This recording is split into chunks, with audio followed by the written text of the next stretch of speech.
Bismillah, salatu wassalamu ala rasulillah wa ala alihi wa sahbihi wa mawalah amma ba'du. Ini kelanjutannya yang kemarin malam. Tadi malam nggak ada pengajaran karena saya nggak sempat pada waktu itu, kan kebetulan listrik padam.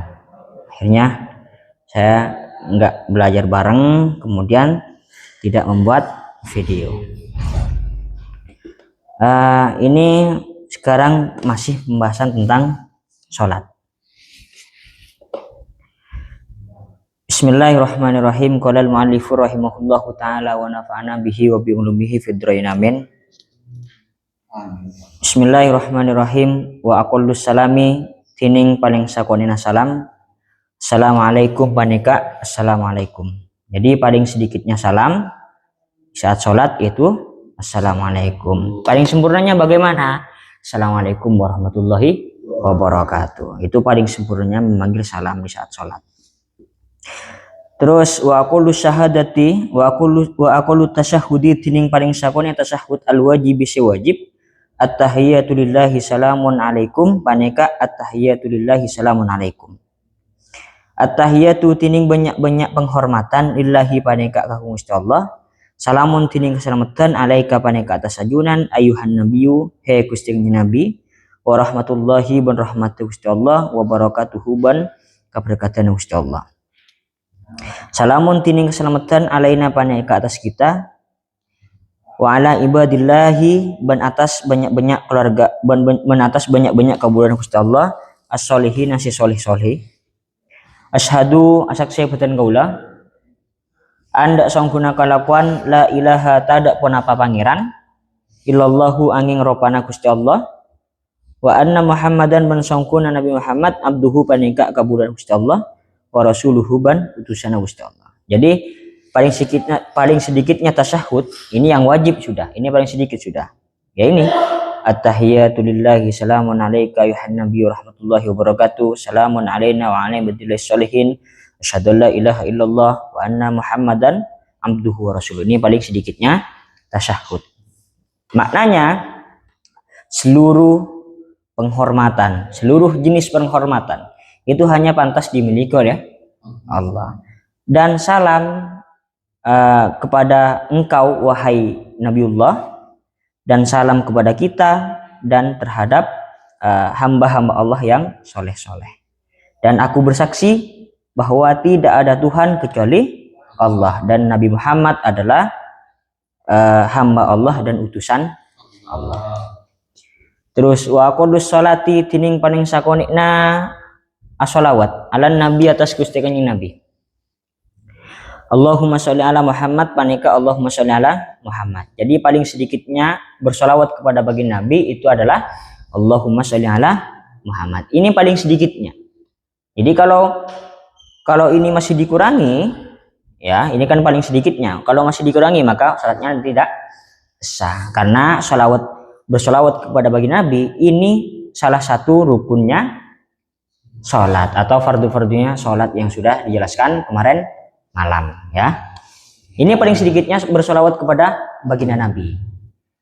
Terus paling sempurnanya apa? Membaca sholawat Ibrahim. Sebagaimana teman-teman ketahui.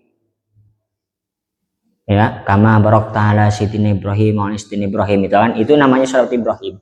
Kenapa harus sholawat Ibrahim? Karena itu memang diajarkan oleh baginda Nabi. Yang diajarkan oleh baginda Nabi ketika sholat membaca sholawat Ibrahim. Itu yang diajarkan oleh baginda Nabi. Terus wayam bagi ban kasopre ayat tiapun apa kudu madating pasir orang bisunani kalaban banyak-banyak sunat.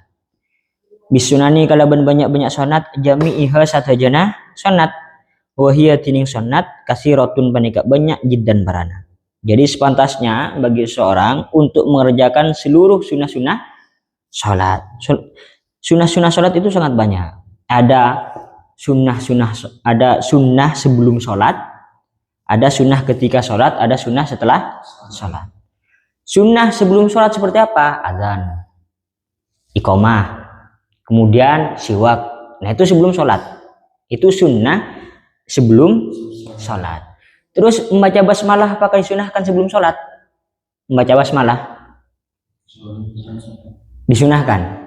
Kenapa disunahkan? Saya tanya. Hah? Kenapa membaca basmalah itu disunahkan? Kenapa? Sebelum sholat kenapa disunahkan? Hah? Saya tanya dulu. Jadi membaca basmalah sebelum sholat itu tidak disunahkan, tidak dianjurkan. Karena meskipun ada hadis kullu amrin ribalin la yubda'u fihi bismillahirrahmanirrahim fahuwa abtar. Meskipun ada hadis begitu, nah itu ada catatannya. Yang disunahkan membaca basmalah di saat ibadah itu memang tidak ada permulaannya. Ya, saya ulang. Yang disunahkan membaca bismillah, membaca basmalah sebelum melakukan sesuatu, sebelum melakukan ibadah, kalau ibadah itu memang tidak ada permulaannya. Kalau sholat ada permulaannya. Apa permulaannya? Muftatahatun bit takbir, muftatahatun bit taslim. Nah, sholat itu memang diawali dari takbir. Nah, itu pembuka sholat. Loh, kenapa di pengajian yang sebelumnya, ya, kok sebelum takbiratul ihram, kenapa kok disunahkan melafalkan niat? Seperti usolli fardhu dhuhri arba'a rakaat yang ada mustaqbil qiblati lillahi ta'ala, ya kan? Itu disunahkan sebelum takbiratul ihram. Kenapa itu disunahkan? Padahal awal dari sholat ya saat takbiratul ihram. Itu awal dari sholat. Sebelum itu disunahkan melafalkan niat. Kenapa? Karena supaya menjadi pendorong agar hati kita niatnya tetap melekat di dalam hati begitu. Ya, sebagai pembantu supaya niat masih tetap di dalam hati. Sebagai pembantu saja. Kalau membaca basmalah sebelum sholat itu tidak disunahkan. Terus ada sunnah-sunnah sholat di saat sholat. Seperti apa? Seperti mengangkat kedua tangan di saat takbiratul ihram. Allahu Akbar. Nah, itu disunahkan. Meskipun ada orang yang sholat tidak mengangkat kedua tangannya, dengan disilahkan. Nah, itu hanya sebatas sunnah. Tapi masa mau angkat tangan di saat takbiratul ihram sangat berat, keberatan, berat hati. Kan enggak kan? Jadi kan ini kan perilaku yang sangat enteng mengangkat kedua tangan, kan? Kenapa harus dengan berat hati? Kan enggak kan? Terus di saat mau ruku, nah itu disunahkan mengangkat kedua tangan. Di saat i'tidal juga disunahkan mengangkat kedua tangan. Di saat bangun dari tasyahud, maka itu disunahkan juga mengangkat kedua tangan. Nah itu ketika mau i'tidal, sami Allahu liman hamidah, disunahkan mengangkat kedua tangannya. Ya. Terus ada sunnah-sunnah sholat lagi seperti membaca doa istiftah. Ini wajjahtu wajha lilladzi fataras samawati wal arda ila akhirih. Nah, itu disunahkan, ya. Apalagi seperti ta'awud, a'udzubillahi minasyaitonir rajim, ya kan? Itu disunahkan. Yang wajib membaca basmalahnya, ya. Terus apalagi setelah itu? Sunnah-sunnah sholat yang ada di dalam sholatnya. Membaca surat-surat pendek. Itu silahkan membaca surat-surat pendek. Nah, ini juga ya. Ini kasusnya. Misalkan ada orang yang berjamaah ya, ada imam, ada makmum. Ya. Bagi seorang imam itu disunahkan di saat selesai membaca Fatihah dan sebelum membaca surah, bagi seorang imam itu disunahkan untuk diam sebentar dengan waktu dan sekiranya makmum itu sudah membaca Fatihah. Ya, disunahkan bagi imam, misalkan waladhdallin amin, ya kan? Jadi imam itu disunahkan untuk diam dulu sebelum membaca surah. Diam dulu sampai sekiranya makmum itu sudah selesai membaca Fatihahnya. Nah, disunahkan bagi imam untuk diam dulu karena ada ayat begini, wa idza quri'al qur'anu fastami'u la'allakum turhamun. Jadi kalau Al-Qur'an sudah dibacakan maka disunahkan atau dianjurkan untuk diam dulu, ya kan? Seperti itu. Terus juga sunnah-sunnah sholat seperti mengucapkan Amin. Waladhdallin. Amin. Nah, disunahkan. Kenapa disunahkan? Karena kalau amin kita di saat sholat bersamaan dengan aminnya para malaikat, maka dosa-dosa kita akan diampuni. Makanya disunahkan. Terus apa lagi? Setelah itu juga seperti membaca tasbih di saat ruku dan saat sujud. Kalau ruku, subhana rabbiyal azim wa bihamdihi, itu disunahkan. Kemudian di saat sujud, subhana rabbiyal a'la wa bihamdihi, itu disunahkan. Meskipun tidak membaca, tidak apa-apa, sholatnya tetap sah, ya. Tapi sebatasnya bagi seorang santri ini mengamalkan sunnah-sunnah yang itu, karena sekarang banyak sunnah-sunnah Nabi yang sudah ditinggalkan, diabaikan, ya. Terus apa lagi? Memanggil salam yang kedua. Assalamualaikum warahmatullahi, itu yang pertama yang wajib. Nah, kalau salam yang kedua itu disunahkan, ya. Assalamualaikum warahmatullahi wabarakatuh. Assalamualaikum warahmatullahi wabarakatuh. Nah, yang kedua itu disunahkan. Tapi lumrahnya yang kita lihat ya kan pasti mengerjakan sunnah-sunnah itu kan, baik orang awam, orang santri, DPR, semuanya pokoknya kan pasti seperti itu. Jadi bukan hanya memanggil satu salam, tapi yang satunya juga dipanggil salam, ya. Terus di saat menolehkan kepala, di saat salam itu disunahkan juga, assalamualaikum warahmatullahi wabarakatuh, assalamualaikum warahmatullahi wabarakatuh. Meskipun kita tidak menoleh nggak apa-apa, hanya itu hanya di sebatas disunahkan saja. Terus itu sunnah-sunnah sholat yang ada di dalam sholat. Ada sunnah-sunnah sholat setelah sholat, apa? Seperti doa, zikir. Nah, itu disunahkan setelah sholat, ya. Karena ada cerita begini, ada salah satu sahabat Nabi yang bertanya kepada Nabi, di tempat apa atau di waktu apa doa yang diijabah oleh Allah? Maka salah satu jawaban bagi Nabi apa? Berdoa setelah sholat. Jadi setelah sholat kita jangan bangun dulu, kita doa dulu, ya. Karena kata baginda Nabi, salah satu tempat atau waktu yang pasti diijabah doanya oleh Allah ya setelah sholat. Seperti itu, ya.